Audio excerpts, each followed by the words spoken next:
Listen now. Be quiet.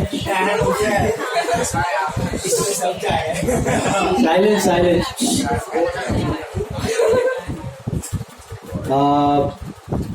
मस्त vacation हो गया लोग का एकदम.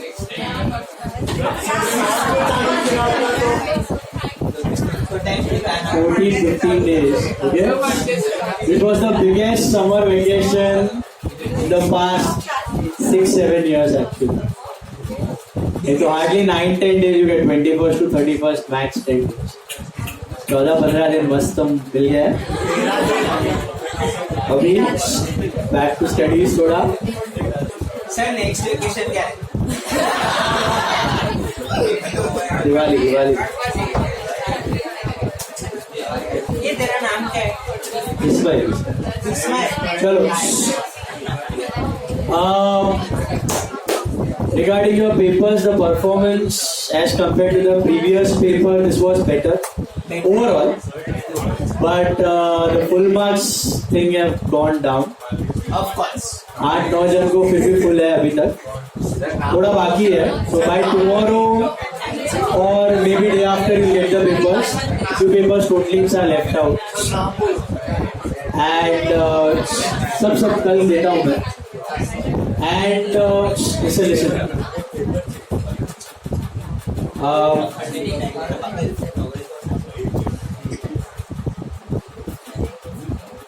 Regarding your syllabus, we completed 2 chapters, right? Final accounts and business of exchange. Before vacations, we completed both the topics. दोनों का एक टेस्ट हुआ है. And you also know there is one more test coming on 12th of June. 12th of June. That is not this Sunday but next Sunday, which is BOE plus final accounts with one sum of final accounts, one sum of bill of exchange, 5 mark pro forma and 7 marks of objectives. Objectives कहाँ से पढ़ना है हमने discuss किया हुआ था behind the standard textbook. Yeah, I discussed the objectives in the last 2 lectures if you remember, of bill of exchange and final account. Last lecture में किया था डिस्कस. तो वहीं से करना है. All the objectives are going to come from behind the standard test. एक भी छोड़ना मत. सो विद ऑब्जेक्टिव्स का टेस्ट है. जो लोग का ये टेस्ट में टैली वैली नहीं हुआ है, क्या हुआ है, लफड़ा and all, come to know by tomorrow. So practice hard for those topics. Tomorrow or day after you get. Sorry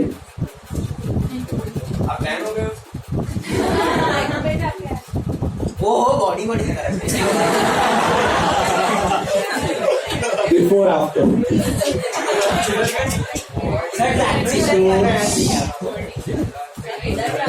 I've been for a trek actually. You might have heard someone Rupin Pass. किसको पता? Search करना on Google. किसका पास? Okay, Rupin. RUPIN. Rupin Pass trek. It's a trek in the Himachal Pradesh. It is a 75 kilometers trek. It starts from Uttarakhand and ends into Himachal. Uttarakhand से start होता है and Himachal में and होता है. That to got over. I was in town on 31st. Goa जाने का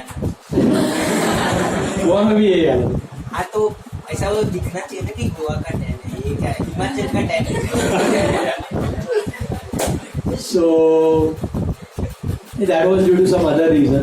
Lecture got postponed by a day.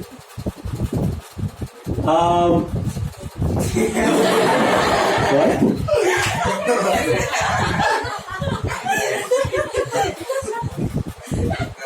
चलो, so we are starting with a new topic today, that is admission of a partner.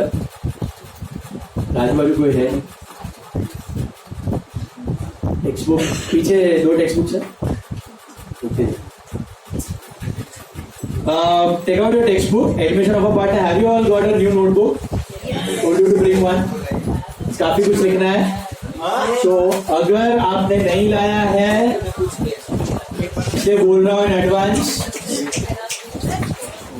जो भी आज लिखाऊंगा कल new book में चाहिए, नहीं तो पेज फाड़ दूंगा.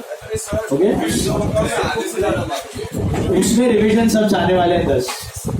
So उसको छोड़ दो. I told you to bring a new notebook. It should be in the new notebook. New notebook नहीं है तो फिर कॉपी करो या चिपका दो, whatever you want. But I want it in the new notebook. Okay? See, new topic now. Pay attention.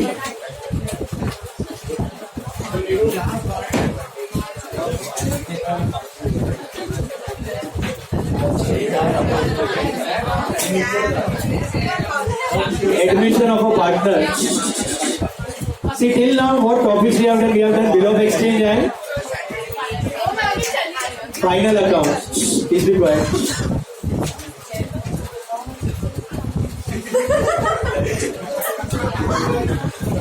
बहुत साल हो गया.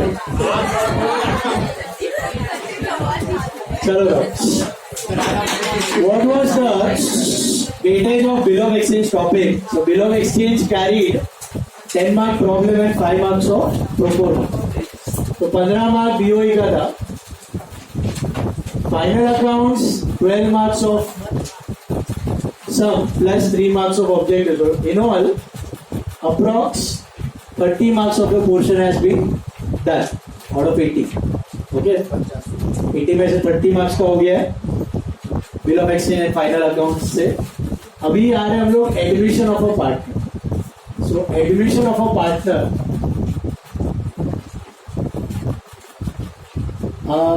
Now this topic has a weightage of 10 marks. 10 mark का आता ही है क्वेश्चन. सर आने का गारंटी फुल 100% आएगा ही. ऑप्शन भी है, वो I tell you what it is. But ये तो आना ही है. Admission of a partner 10 mark का क्वेश्चन आता ही आपको. और ये टॉपिक इसके लिए इंपॉर्टेंट है क्योंकि ये एक सीरीज है जिसका first topic admission of a partner, then you have got retirement of a partner and then there is a death of a partner. तो तीनों टॉपिक्स का कैसा लिंक है. अगर आपको एडमिशन ऑफ अ पार्टनर अच्छे से आता है तो आपको रिटायरमेंट ऑटोमेटिकली आता है. रिटायरमेंट आता है तो डेथ अपने आप आए. Concept is all based on admission. जैसे you have limits, I think limits आपने 11th में पढ़ा होगा. कंटिन्यूटी लिमिट्स आता है तो कंटिन्यूटी आता है, वो आता है तो डेरिवेटिव, डेरिवेटिव आता है तो इंटीग्रेशन, डेफिनेटली डिफरेंशियल एप्लीकेशन. सो वो सब कनेक्टिंग टॉपिक्स है मैथ्स के. वैसे यहाँ पे आपका ये पूरा कनेक्टिंग टॉपिक्स है अकाउंट का. ये तीनों का सीरीज है, admission of a partner, retirement of a partner है, डेथ ऑफ अ पार्टनर. ठीक है. तो और ये पूरा चीज फाइनल अकाउंट्स पे थी. अगर आपको फाइनल अकाउंट्स आता है तो दैट्स एन एडेड एडवांटेज. आपको एडमिशन भी इजी लगेगा. उसके बाद एडमिशन आ गया तो रिटायरमेंट आ जाएगा, रिटायरमेंट आ गया तो डेथ भी आ जाएगा. ऐसा. So admission of a partner we are starting. Okay, now all these 3 things, admission, retirement, death, इनको एक नाम दिया गया. Admission of a partner, retirement of a partner, death of a partner. इसको एक साथ हम लोग कहते हैं reconstitution of a partnership firm. देखो लास्ट ईयर हमने किसके अकाउंट सीखे थे? Full year we were dealing with the business of a sole proprietor, single person, Jethalal गढ़, single owner, single manager, managing the business, सब कुछ खुद ही करता था. This year we are learning everything about what? Partnership. What's the difference between sole and partnership? The number of owners increase, so the profits get divided between more. Risk taking is scattered and decision making increases and efficiency. So reconstitution of a partnership firm. इसको ऐसा क्यों नाम दिया गया partnership form का? Reconstitute. देखो partnership form कैसे होता था हमने वो भी देखा था. Partnership how do you make a partnership? How does a partnership form come into existence? Agreement. Make an agreement, right? आप एक अग्रीमेंट बनाते हो, उसके अंदर सब डिटेल्स लिख देते हो, फिर उसको रजिस्टर करवा लेते हो, जो भी लिखना है लिखो, आपकी मर्जी। फिर अगर कोई डिस्प्यूट्स क्वारल होगा तो आपके पास अग्रीमेंट है रेफर करने के लिए, बराबर।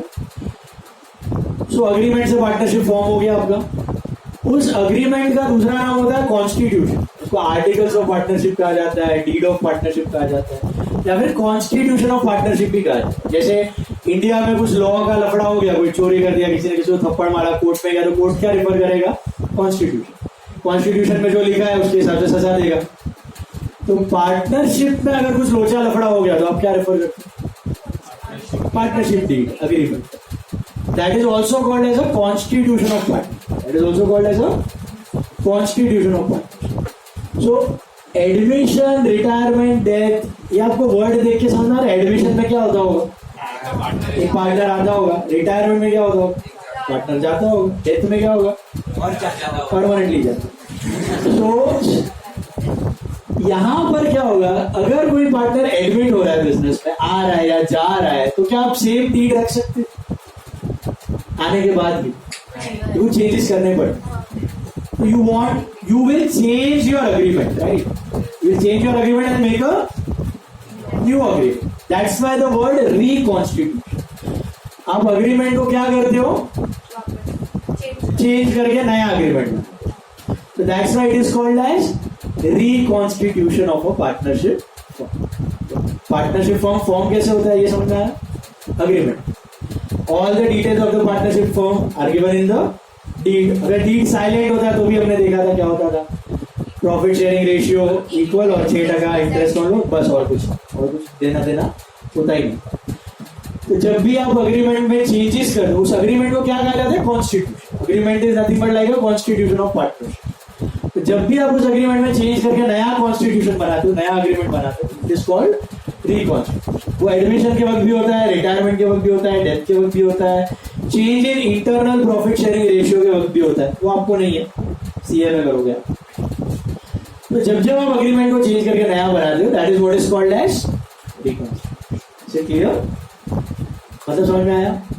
अग्रीमेंट समझ में आया? पार्टनरशिप क्या होती है? 11th में आप सोल प्रोप्राइटर करते थे, 12th में आप क्या लर्न कर रहे हो? पार्टनरशिप। तो पार्टनरशिप में पूरा साल पार्टनरशिप ही लर्न करना है। अभी पार्टनरशिप फाइनल अकाउंट सीखा आपने, अभी आप लर्न कर रहे हो admission of a partner. Let's focus on this topic. Why will you admit a partner? Main thing is capital. Main thing is capital. ज्यादा पैसा आएगा, ज्यादा बिजनेस कर पाओगे। कैपिटल लाना is a prime thing for admitting a partner. और nominal partner जिसका credit certificate. हाँ, नॉमिनल पार्टनर वो होता है जिसकी गुडविल बहुत अच्छी होती है। अमिताभ बच्चन को मैंने पार्टनर बना दिया, मेरा बिजनेस तो ऐसे स्काई रॉकेट हो जाएगा क्योंकि उसकी गुडविल बहुत ज्यादा है, उसका नेम इन्फ्लुएंस बहुत ज्यादा है। But that's a very exceptional case. Generally partnership में क्यों एडमिट किया जाता है पार्टनर को? कैपिटल, पैसा चाहिए, और स्किल्स, नॉलेज। बिजनेस अच्छा करता है, कनेक्शंस अच्छे हैं, नेटवर्किंग अच्छा है, मार्केटिंग स्किल्स अच्छी है, नए बायर्स ढूंढ के लाएगा, धंधा बढ़ाएगा। So skills and capital, these are the prime reasons you will admit any partner. 2 partner, 3 partner, 4 partner, 6 partner, 10 partner. क्यों बनाते हो आप? बिजनेस का एक्सपेंशन करने के लिए, पैसा बढ़ने के लिए, और स्किल्स का। Is it clear?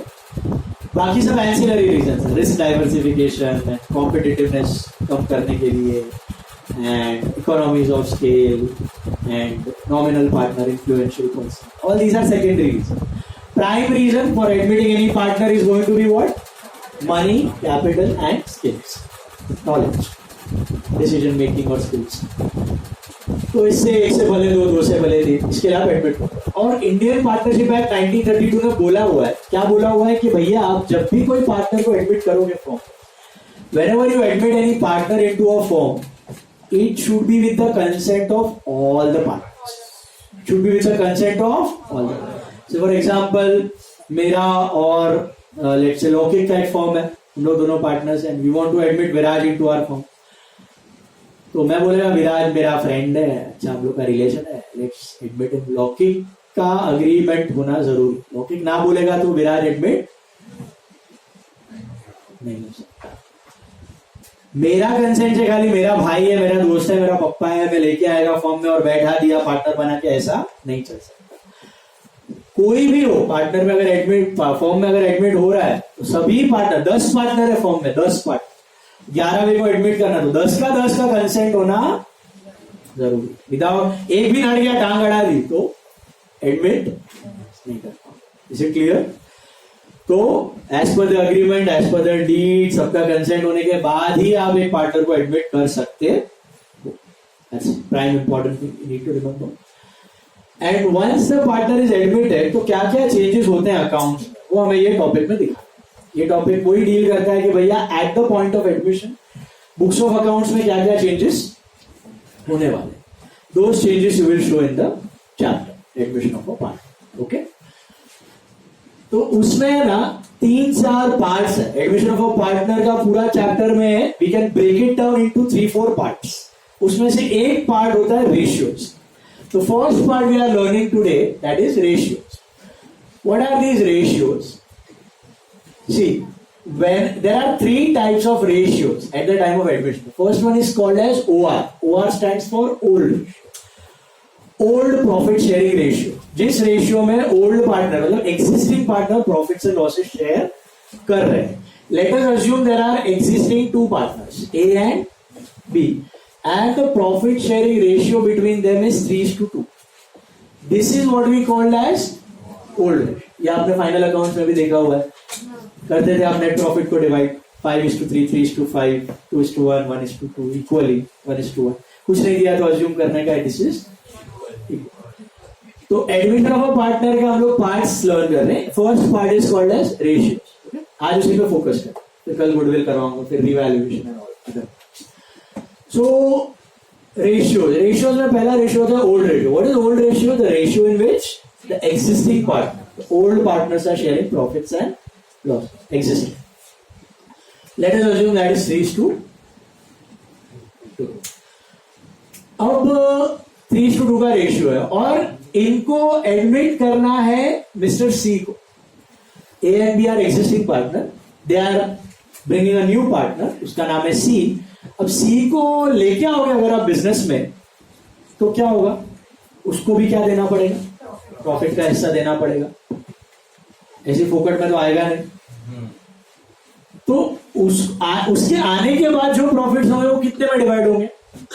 3 पार्टनर्स में डिवाइड होंगे. तो उसको कुछ हिस्सा तो देना ही पड़ेगा. और वो हिस्सा कौन देगा?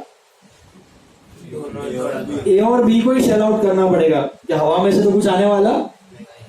जो प्रॉफिट 2 में होने वाले थे वही प्रॉफिट्स अभी 3 पार्टनर में होंगे. तो सपोज आई अज्यूम कि सी का शेयर इज 1/5. सी का शेयर इज 1/5. 1/5 बोले तो 20%. ये कुछ भी हो सकता है पार्टनर्स के डिसीजन के हिसाब से. It may be 20%, it may be 10%, it may be 15%, 30%, anything. तो ए और बी ने बोला सी को कि तू आजा फॉर्म में, हम तुझे पार्टनर ले रहे हैं और तुझे कितना हिस्सा देंगे हम लोग? How much part will give you? 20%, 1/5 of the profits. बराबर है. तो ये 1/5 ऑफ द प्रॉफिट्स जो उसको देना है, ये हवा में से तो भगवान तो देने वाला नहीं है. अपना ही पाए में से काट के उसको देना पड़ेगा अपने को. Are you getting that? तो इसके लिए ए और बी को है ना अपने हिस्से में से थोड़ा थोड़ा कम करना पड़ेगा. और वो किसको देना पड़ेगा?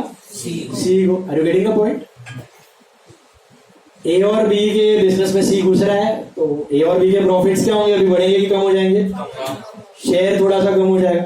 बाद में प्रॉफिट का अमाउंट बढ़ गया वो अलग बात, बट जो हिस्सा है, वो शेयर है, वो तो क्या हो जाएगा? कम हो जाएगा. और वो किसको देना पड़ेगा? सी को देना पड़ेगा. अब इमेजिन करो सी घुस रहा है फॉर्म में with 1/5 of the share, 20% of profits. अब ए और बी को डिसाइड करना है कि वो 20%, I'll make it easy for you. See, this is a pie chart. They were sharing profits and losses as 3:2. What is 3:2 in percentage form? 60 and 40%. Is that right? 60 and 40%. बड़ा area should be this is बड़ा, this is छोटा, right?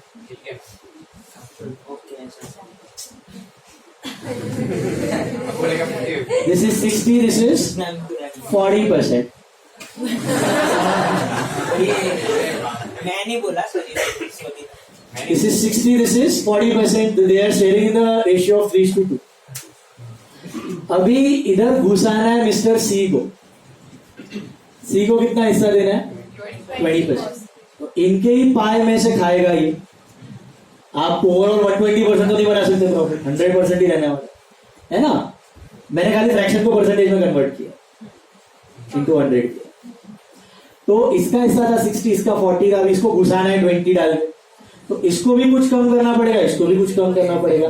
Now the dilemma is how much of this 20% would be given by A and how much of this 20% would be given by B? What according to you? 3:2% by कौन से कितना 20% कितना part A देना चाहिए और कितना part B देना? Should they give it equally or should they give it in some other ratio or the other? 350. दोनों का इक्वल, मतलब या तो वो दोनों, ये भी 10% देगा, ये भी 10% देगा, ऐसा कर सकते वैसे होना ही नहीं. हैं. या ये 15 देगा, ये 5 देगा, ऐसा हो सकता है. मतलब क्या होगा? जो डीड में हो, डीड के हिसाब से आप कर सकते हो. लेकिन डीड सपोज आपको इन्फॉर्मेशन नहीं दिया, इंडियन पार्टनरशिप. तो आप क्या अज्यूम करोगे यहाँ पे लॉजिकल? 80% जो बाकी है उसको वापस मतलब 3:2 के रेशियो में. हाँ, तो बोले मतलब ये 20% में A कितना देगा और B कितना देगा? 3:2 में ही देंगे. वाई 3:2 में देंगे? देखो, अगर इक्वली दिया, इसने 10 दिया और इसने 10 दिया, तो सही होगा. क्यों? रेशियो चेंज हो सकता इसको कितना मिल रहा है? 40%. इसको कितना मिल रहा है? ये दाम पछाड़ा करेगा बी क्या बोलेगा? साले मेरा रेशियो 40 है और मैं भी 10 दे रहा हूं, और तेरा 60, तू भी 10 ही सेक्रीफाइस कर रहा है. 12 और 8. तो लॉजिकली क्या बोला जाता है कि भैया जिसका जितना ज्यादा प्रॉफिट उसका उतना ज्यादा सैक्रिफाइस. इसको बोला जाता है sacrifice. This is what is called as sacrifice and the ratio is called as sacrifice ratio. Ratio is called as sacrifice. What is sacrifice ratio? The ratio in which existing partners are sacrificing for the new partner. Existing partner अपना हिस्सा जो कम कर रहे हैं in favor of the new partner, that is called as sacrifice ratio. ठीक है. अब ये sacrifice ratio हमारे हिसाब से कितना होना चाहिए? 12% and 8%. That should be in the ratio of 3:2.